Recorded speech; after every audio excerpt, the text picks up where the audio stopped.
protesters by the Nigerian military is what we know as them showing their usual trademark, which is the show of force, brutality against innocent citizens.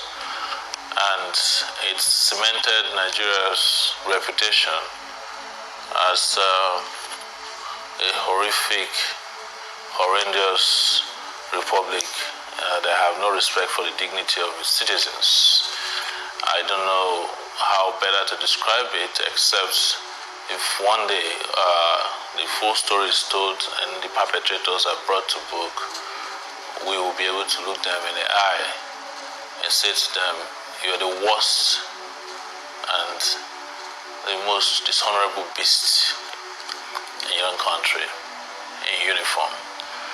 So, I'm short of words to describe Lekki on October 2020. It was a very, very sad day.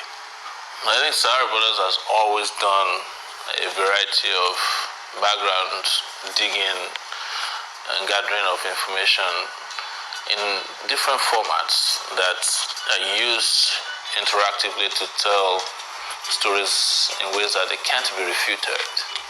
And in this case, where there was no picture,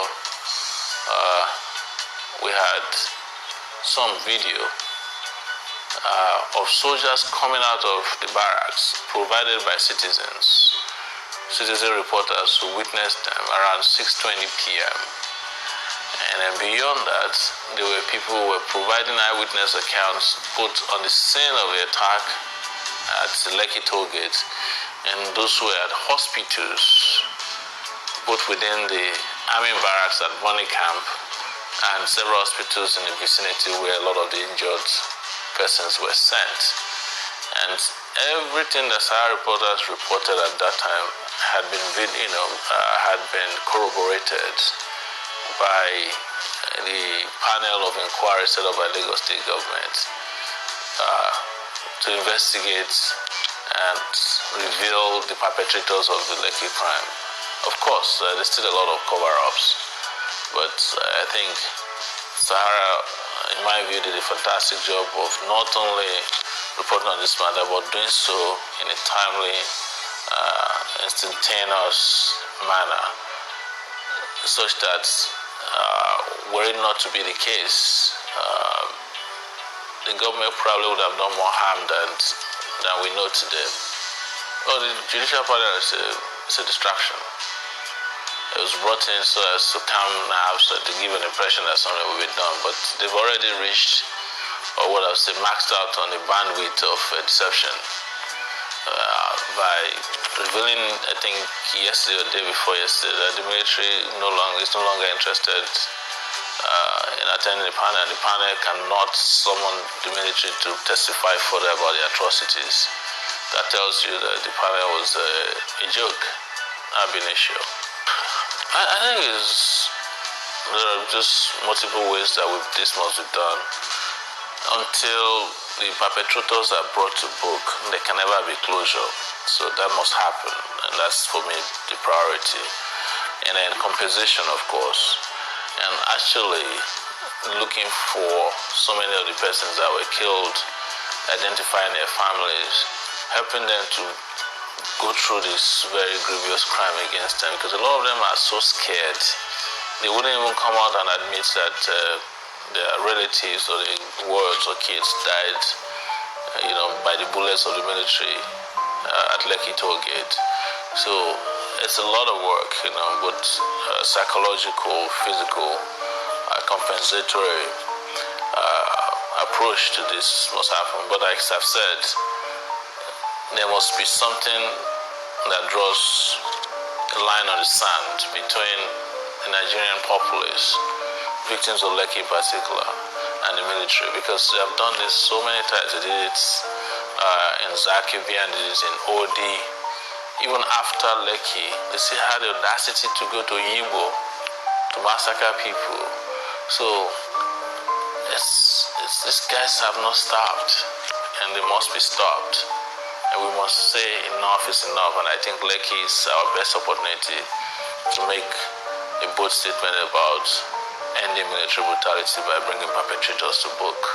I mean, if anybody trusts this admin, no, at all. It's the reason why we keep calling for the Nigerian people to understand that only revolution can stop this regime. And this is a regime of impunity, and it's not even hiding it. We are experiencing one of the worst periods in the history of democracy in Nigeria. We have one of the worst leaders ever to be the president of Nigeria under civilian rule. So we are experiencing a full-blown civilian dictatorship. So there's no trust left in the politics. I've not met anybody who can say that they have anything left for this government in terms of trust and respect, or even a hope that they could turn a new leaf. I mean, why is anybody calling for Buratai's arrest without calling for Buhari's arrest? Buhari is the commander-in-chief of the armed forces. The focus should be on him. Buratai is just a messenger to Buhari. So anybody who is serious about taking anyone to the ICC should be talking about taking the president to the ICC. I mean, Muhammadu Buhari himself. He's the one giving all the military orders that were carried out by Buhari. My people, I weep for my country. Honestly speaking, I am short of words. I don't know what to say. These people send down their military to the peaceful protesters at the Lekki toll gate. They kill Nigerians. They kill the leaders of tomorrow because they are demanding for what that belongs to them. They are asking for good governance. That was just the sin they committed. They were massacred. The president did not say anything about that. He did not even sympathize with the family of those that lost their life.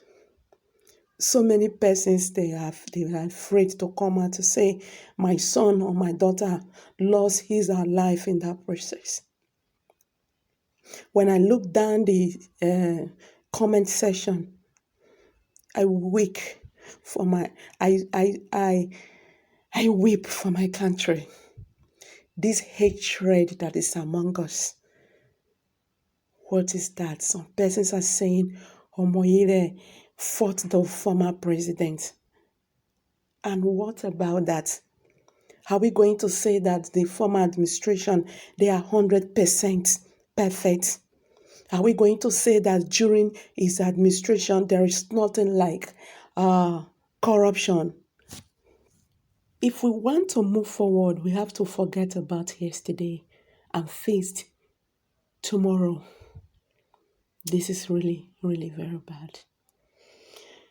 Wow, I'm short of words. So hello guys, I'm going to drop it here for now. What's your view on this? Let's hear from you. Drop your view in the comment section. And don't forget to give us a thumbs up. Thank you very much for always stopping by. God bless you.